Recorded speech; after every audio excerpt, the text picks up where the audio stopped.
Hey guys, good morning. Today I wanted to make a little video on how to get rich. I've broken this down into basically a 3-step formula, and it's nothing really.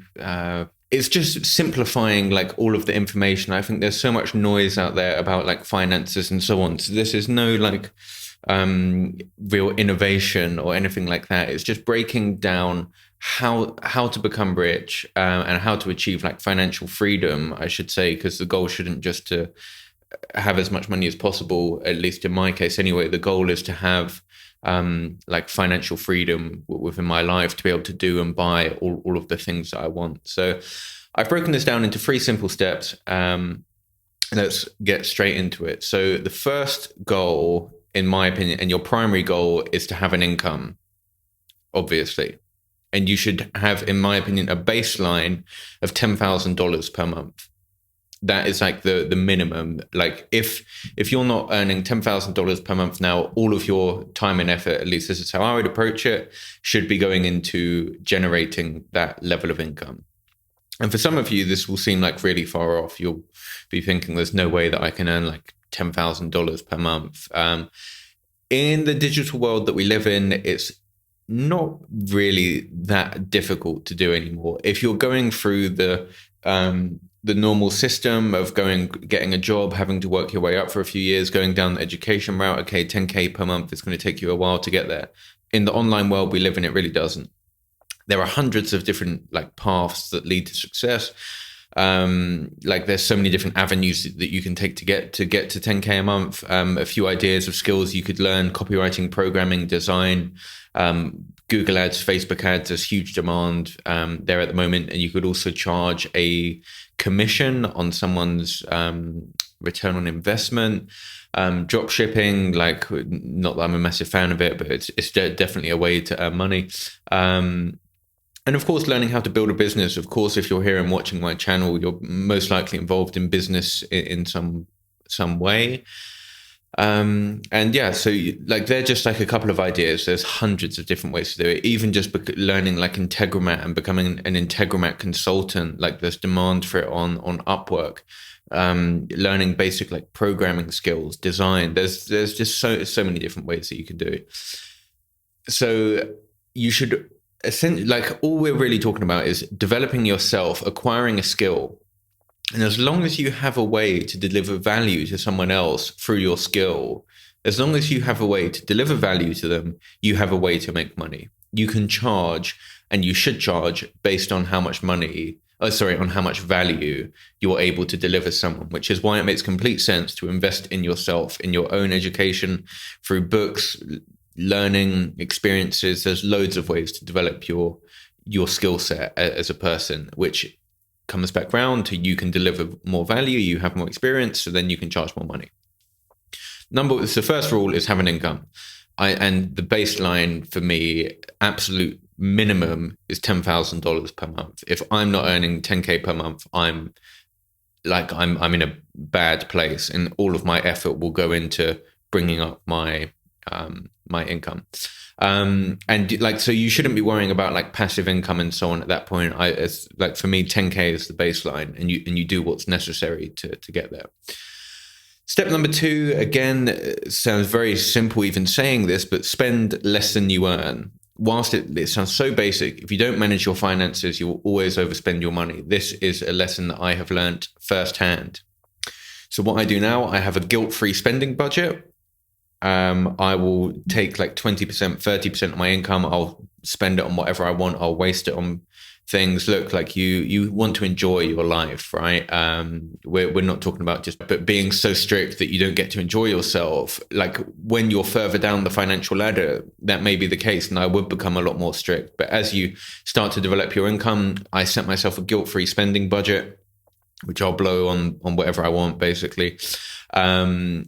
And the rest of it you invest. And the thing that I've learned is, for some of you, like 10K per month or 25K per month is going to sound like a huge amount of money. And it did for me a few years ago. That was almost my yearly salary. In fact, it was my 25K would have been my yearly salary. But if you don't control your finances, if I have 25K come in on one month, I can spend 25K, and I did last year in Portugal. I spent well over 25 grand in a month, and it's a waste of money. I had like some great memories, some great times with my friends. Like we had a really good laugh, but like set budgets for it. I could have had just the same amount of fun, or maybe 10% less, and saved like 80% of that budget. You know, again, we're talking about 80-20 here. So now I set budgets for everything. I actually use a Notion financial tracking system, which I've built recently, hence the inspiration to make this video, where all of my transactions are pulled in. I will actually make another video on this, and I categorize them into each different section.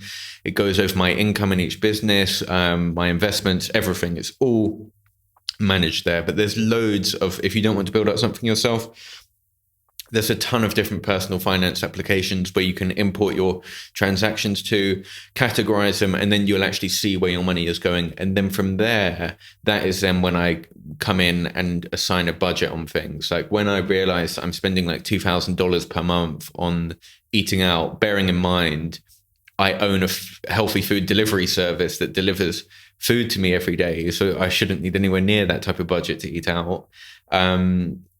Now, like I didn't even get much enjoyment from it. Like the service in Georgia takes away from the actual experience of enjoying a restaurant, in my opinion. You end up leaving more annoyed than when you went in. Anyway, like, so now I'm like really tightly allocating my budgets, and I strongly suggest that you do too. You should have budgets for everything. If you don't, you will just find out you will spend the money. Like you feel that you've worked very hard this month, you can get this reward, you can get this here and there. And unless you're earning or worth hundreds of millions, at that point, okay, you're going to struggle to get through it. But in like for the levels that we're talking about, you need to have budgets and you need to control your finances.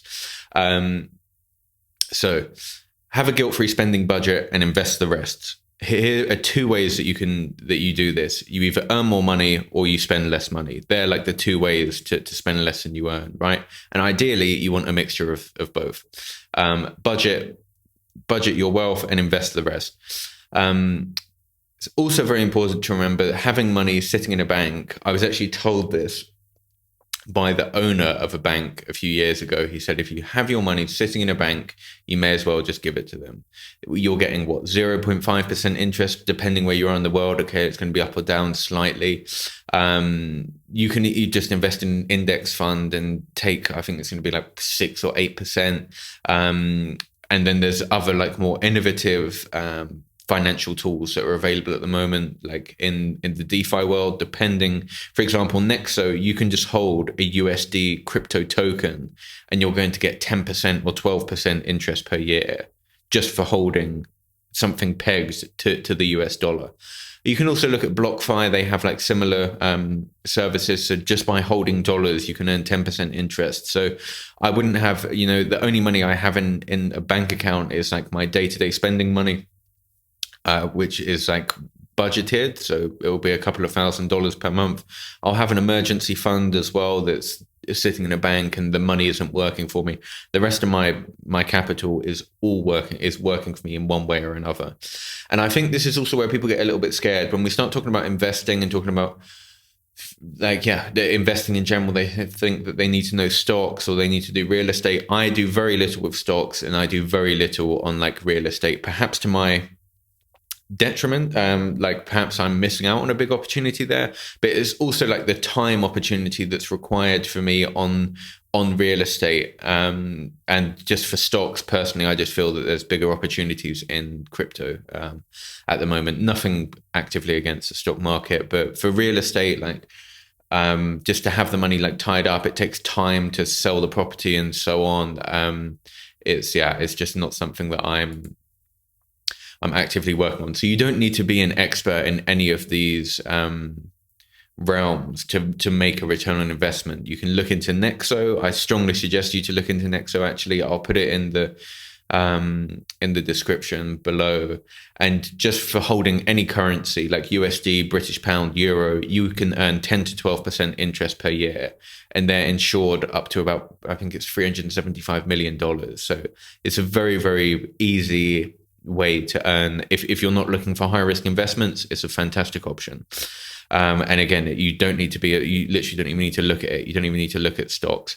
I also remember, and this isn't the exact quote, but Warren Buffett said when he died, he would invest his wealth in the like top 500 companies. And he just like, you don't even need to bother checking stocks, and it will just consistently, over the average span of a number of years, it will generate you like an 8% return on investment. And also the other thing is that by holding your money just in a bank, you're actually losing money just due to inflation, purely due to inflation. You are losing money.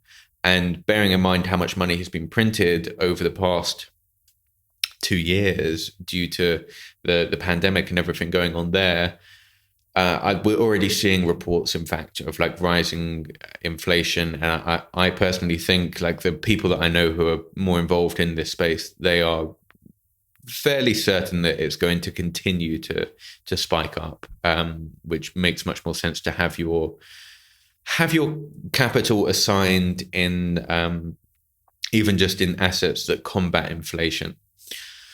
So yeah, they are like literally the 3 rules. Have an income, 10K per month, spend less than you earn. So that means budget, but basically earn more money, and also budget to spend less. Finally, invest your money. You don't have to this is like the simplest process ever. You don't have to overcomplicate anything at all. You can also look at like the power of like compounding interest. If anyone doesn't know, you can invest 1 penny, and if you double that penny every single day for 31 days, you would end up with $10 million, which is insane. It's absolutely insane. And like, I'll say that again. If you started off with 1 penny, if you double it 31 times, you end up with 10 million, which is, it's unbelievable. So just, you can put in like into a compounding calculator as well, how much money would you end up with if you just invest, if you save your income, and you just receive like a 10% return every single year. Like it's really not that hard. So for whatever reason, they don't teach this stuff in school. At least I definitely wasn't taught it. They don't teach you anything about managing your finances, or like how to actually generate wealth. A few other little rules, and I guess like quick tips to finish up on. Never go in debt for assets that decrease in price. This is just like the number 1 rule. Like it is a game that you will always lose at. You have to pay back the original amount, and your asset has decreased in price, plus you're going to be paying interest on your debt as well. It's just, you're always going to lose. Only ever borrow money for assets that increase. For example, a mortgage would be considered good debt. Like generally real estate will increase in price over a period of time. So don't be so worried about like if you're in debt for a mortgage and things like this, but never borrow money for any asset that decreases in price, that loses value. By buying things that make you look successful, cars, designer clothes, watches in some cases, but in fact, watches can actually be an investment. But yeah, definitely like on the cars, and in most cases, designer clothes, you're actually stopping yourself from becoming rich. So by wanting to appear to be, this is hypocritical of me to say as well, because I actually own 2 cars outright. But they were bought as rewards for myself, linked to specific goals. But if I was really strict, it doesn't make financial sense to own 1 of them outright, let alone 2 of them. And yeah, so by sort of trying to portray this image, you're actually stopping yourself from becoming rich. You will keep yourself in like in that level. Whereas if you invested that money and let that money actually work for you and pay you back, in a couple of years' time, you would be able to afford all of your stuff plus more, and you would be a lot more wealthy. So it is just like, you have to overcome like the temptation of these like impulse purchases, let's call them. Buying things also just gives me like temporary happiness. Like I have like the car of my dreams, and it just wears off after a few months. Like I was so happy for a few months, and I still love the car, but it doesn't bring happiness. You just get used to it. It's like the complete truth. Whereas one thing that does constantly make me happy is the feeling of having money coming into my bank account. The feeling of seeing like return on investment and seeing like growth of your wealth. It's a feeling of progression. And that is something that does consistently give me happiness, assuming that I continue to grow my wealth. So it's actually debatable, at least in my opinion, that I would achieve more happiness from saving that money and investing it and having that money working for me, generating me more income than the car does. Because also the car just causes its own set of problems. Another nice little quote: if your money isn't working for you, you will always be working for money. Getting rich is a process. Get rich quick schemes are like a complete waste of time. I completely agree with that. Like these, I don't know, things that you see online, it's just all it's all rubbish in my opinion. There's very few ways to get rich quickly, and also you sort of want to generate to build yourself up as a person, both whilst you are generating this wealth. The only people that I really have respect for are, in terms of wealth, sorry, are like the self-made millionaires, right? They're the people that you have respect for and you're interested to engage with. A guy who's like won the lottery or inherited a load of wealth, or like someone who's like divorced, and perhaps a woman who's divorced a rich husband and achieved a load of wealth that way. This isn't a high value person. And by high value, I don't mean rich. I mean, as a person, they just haven't been through the experiences required to become a millionaire, multimillionaire, billionaire. So getting rich is like a process, and it's a process of self-development for you as well. And I really feel that you will always earn as much as you have developed yourself, if that makes sense. Like, for example, when I first had like dreams of having my cars, like these sports cars, I wasn't the type of person who deserved to own these sports cars. I didn't have the knowledge. I hadn't worked hard enough. Like I hadn't built myself up to be that type of person. And you grow into that. So just getting rich is a process, like, and if you'll keep climbing the ladder and both developing yourself as a person, gaining more skills, acquiring more knowledge. And as you do that, your wealth will grow alongside it. And to add on to that point, a fool and his money are very quickly parted. Anyone who does get rich overnight generally has no idea about capital management, because they haven't been through that process. And this is often why you hear in the news of these people who won the lottery, came into £6 million, $10 million, whatever it is. After a couple of years, they've blown through it on whatever, strippers, cocaine, alcohol, having like a good time. But they've got no idea about capital management, and they just find themselves back at square one. So again, you need to it's a process. Enjoy the process of building your wealth. And the other thing to add to this, for anyone with maybe like self-doubt or something, wealth has nothing to do with your school education and university degrees. Just go out and watch all like the self-made millionaires. Almost all of them, at least like there's a podcast that I listen to called The Diary of a CEO. If you don't know it, I strongly suggest listening to it. They have some really interesting guests on there, multiple billionaires and so on, a lot of like multi-millionaires. And the one thing that you always find in common is they say they hated school, or they just didn't do well in school. It doesn't mean that you're stupid. Wealth has absolutely nothing to do with that at all. If anything, I like in some cases, I think people who didn't do well in school and didn't find school interesting are more likely to be successful as entrepreneurs. It's definitely a trending theme that you see. The more books that I read, the more information I consume from billionaires, people like that. They didn't feel that they just didn't do well in school. They didn't enjoy it. And so yeah, don't be like, your past has sort of nothing to do with your future. I have absolutely no qualifications at all, for like very stupid reasons. But like I was always very smart, but I didn't write anything in the exams. I was very rebellious, and for whatever reason, I thought that was a way of rebelling against the system. And looking back, it was very stupid. But again, it's had no impact whatsoever on my financial wealth because of the world that we live in. The internet, you can take control. You can go and set up your own business and earn your own money. There's no one restricting you in terms of what to do, which is like the beauty of the internet. So you use it to your advantage. Yeah, so that is like my like very quick 3 points on how to grow your wealth, how to become rich. Again, they're really three very, very simple things. There's nothing complicated. It's just a case of being disciplined and implementing them. And they're quite like high level points, right? For example, earn $10,000 per month. Like I said, there are tons of different ways that you can do that, but all of these paths lead to the same place. So you can earn money in a different way, but then you still the same. Every person has gone through this process who is rich. They must have. Otherwise, there's no way they could accumulate wealth. You have to earn money, obviously, earn more than you spend. So make sure that you're managing your finances and invest your money, because otherwise you're just losing money every year by having it in a bank. So we will finish up there. I would also, any other